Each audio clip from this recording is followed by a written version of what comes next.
When Muawiyah radiallahu ta'ala took over, that year was called Am al-Jama'ah, the year of consolidation. Hassan stepped down, Muawiyah is now the caliph, and the Muslims are united once again. What is that year called? The year of Jama'ah. It's either the year 40 AH or 41, there's some debate there. It's called the year of Jama'ah. So the internal conflict had stopped, and now the conquest could restart. Spain to Sind, from Spain to Sind, up to the frontiers of China, was under the Umayyad dynasty. They were only surpassed by the British Empire and by the Russian Empire. The Umayyad dynasty was the third largest empire in history. Third largest, and the only Muslim one on that top 3 list. You had the British Empire, you had the Russian, and then you had the Umayyad Empire. There was great architecture which was put up during the Umayyad time. The Umayyad Mosque, Dome of the Rock, Masjid al-Aqsa was built during this time. There was great Arabization. Egypt, who would ever say Egypt is an Arab country? Egypt was not an Arab country. Are you with me? Who would ever doubt Egypt, Lebanon, etc.? All of these places, all this Arabization, etc. took place during this time. The minting of coins occurred during this time. We have, Doctor? Coins? MashaAllah. We even have, subhanAllah, as you will see later on, we've got coins. The coins which were minted during the time of Abdul Malik ibn Marwan. The first time that proper minting occurred of Muslim Islamic coins, from that time, we have in the course here, inshallah. You can touch it, you can smell it, and give it back to us, inshallah. Jaid? Excellent. So we have some of those coins. You had 1,800 strong naval fleet during their time, Sulaiman ibn Abdul Malik. Recording of the Sunnah occurred. Great generals. None of you mentioned Muhammad ibn Qasim. What's this? Muhammad bin Qasim. Muhammad bin Qasim, Jayid. Muhammad bin Qasim, who brought Islam to Pakistan, etc., and all of these places. Muhammad bin Qasim, the general. Tariq ibn Ziyad, Spain. Musa ibn Nusayr, North Africa. These great generals served during the time of the Umayyads. Those were some of the achievements. What about disasters?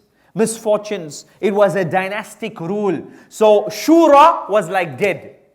You know, Shura, Abu Bakr called all the Sahaba, people of Badr, let's discuss, let's make mashura. No. It was that house which oversaw matters. So there was no general Shura. The execution of leading luminaries, leading lights were executed, put to death during this time.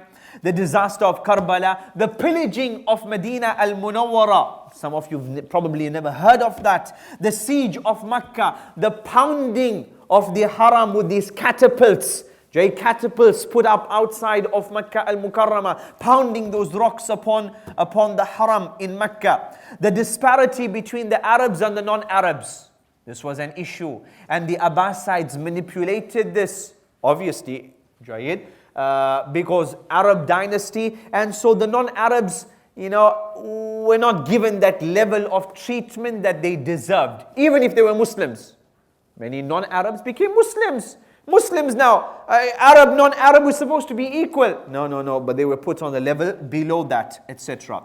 There you had a lot of the tribal mentalities. Some have said, you cannot understand the Umayyad history without understanding the tribal dynamics amongst the Arabs.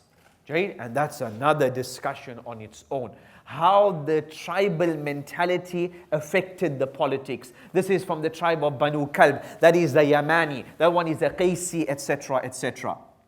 In fact, if you read up on the politics in Lebanon during the 70s and 80s, etc., some have mentioned that this Yamani and Qaisi politics which took place during the time of the Umayyads also had an influence on Lebanese politics during that 80s and 90s, and Allah subhanahu wa ta'ala knows best. And also with the decline of the Umayyad dynasty, with the end of the Umayyad dynasty came to an end the rule of one Muslim ruler. We have this idea that when the Ottomans fell, that was the time when we lost one central Muslim leadership. No. When the Umayyads fell, that's when we lost one Muslim central leadership. After the Umayyads, you had the Abbasides, and you had other dynasties. You had the Umayyad dynasty, you had the Mamluk dynasty, you had the Seljuks, all at the same time.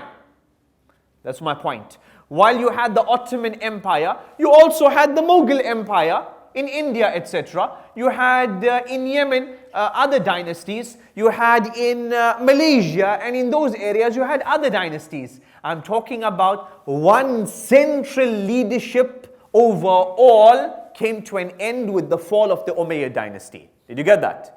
But what about Ottomans? Yes, they were there and they oversaw majority of the areas, but not all. Umayyad dynasty was the dynasty that oversaw the entire geographical